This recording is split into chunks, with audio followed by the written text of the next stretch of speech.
दो मैचेस दोनों हारी है ना। मुल्तान सुल्तान एक मैच कराची किंग्स से हारी जिसमें जेम्स विंस ने सेंचुरी स्कोर कर दी और अब इधर हारी मैच।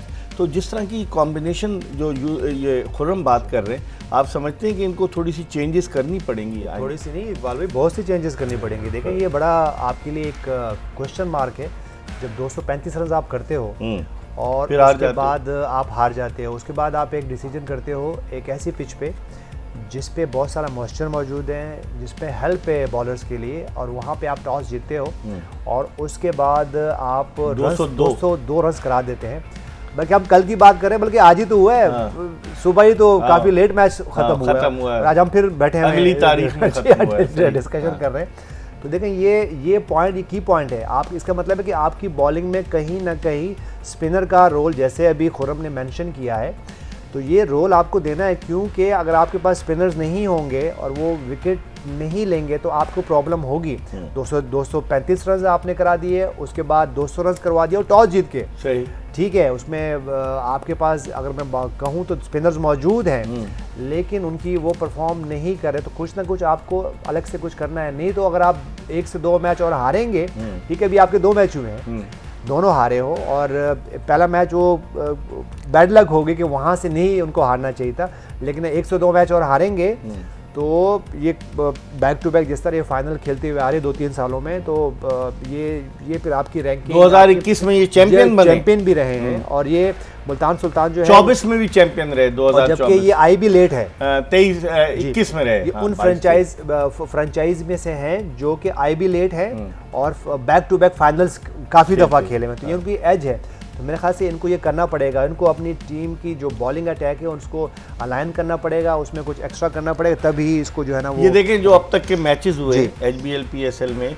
लाहौर कलंदर्स और इस्लामाबाद यूनाइटेड का जो मैच हुआ था, जिसमें कि 12 विकेटें गिरी, इस्लामाबाद यूनाइटेड 8 विकेटों से जीती और आप लो स्कोरिंग मैच था। फिर उसके बाद कोयटा ग्लैडिएटर्स और पेशावर ज़ल्मी का जो मैच था, कोयटा ग्लैडिएटर्स ने 216 रन कर दिए और ज़ल्मी की टीम इस मैच की अगर बात करेंगे तो पेशावर ज़ल्मी टॉस जीते और इन्होंने खिलाया और फिर 1 साइडेड मैच हो गया। और उसके बाद ही जब आपने और खुर्रम मंजूर ने बहुत ज़्यादा इस पे बात की कि टॉस जीत के वाइसली डिसीजन करें, तो वहां से फिर अगर आप देखोगे चेंज हुआ। तो मुल्तान सुल्तान को कराची किंग्स के मैच में, लाहौर कलंदर्स की कोयटा ग्लैडिएटर्स के मैच में फिर वहां से चेंज हुआ। सही। तो उसके बाद वो जब डिसीजन हो रहे हैं, तो इवन अगर मैं कल आज की जो मैच की बात भी करूं तो उसमें भी यही हुआ कि जब मुल्तान सुल्तान ने टॉस जीत के एक डिसीजन किया, बॉलिंग करे और वो अपोजिट हो गया। सही। तो मेरे ख्याल से कहीं ना कहीं आपको ये वाइज डिसीजन लेने पड़ेंगे और ब्रेव डिसीजन भी लेने पड़ेंगे कि आउट ऑफ द बॉक्स कुछ करना है। अब अगर आप एक वन डायमेंशन, जो मैं बार बार बात करूं, वन डायमेंशन टीम आप बनेोगे तो फिर आपके लिए मुश्किल और एक टीम ने हमें दिखाया,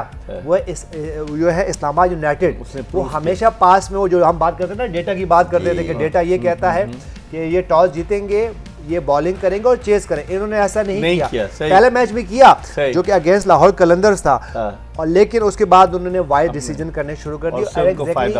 ये यही है। तो और उसकी वजह भी ये है कि इस्लामाबाद यूनाइटेड इसलिए ऊपर नजर आ रही है कि उनकी कहीं ना कहीं वेरिएशंस मौजूद है उनकी बैटिंग में। बैटिंग की बात करें तो टॉप में बैटिंग जैसे साहबजादा फरहान अच्छी बैटिंग करें, कॉलिन मुनरो उनके लिए अच्छा रोल करें, उसके बाद होल्डर आते हैं। तो मेरे ख्याल से ये आप कॉम्बिनेशन अगर बनाएंगे तो उसका फायदा होगा। इस पर हम मजीद बात करेंगे और जब ब्रेक की तरफ जा रहे हैं, और ब्रेक के बाद जब वापस आएंगे तो बताएंगे कि अब तक 7 मैचेस में 2500 से ज़्यादा रन स्कोर हुए। और एक चीज़ जो देखने को मिल रही है, 7 मैचेस में से 2 मैचेस ऐसे हैं जहाँ टीम हदफ का ताक़ुब करते हुए जीती है, वरना बाकी 5 मैचेस में जो टीम हदफ का ताक़ुब कर रही थी वो शिकस्त से 2-4 हुई। ये टेक्निकल पॉइंट है, ये हम खुर्रम मंजूर से पूछेंगे। इस वक्त हम एक ब्रेक की तरफ बढ़ रहे हैं और ये बताते हुए कि क्लियर मैन प्रेजेंट्स जोश जगा दे, powered by Sunsilk and Hero detergents. Break के बाद दोबारा आपकी खिदमत में हाजिर हों।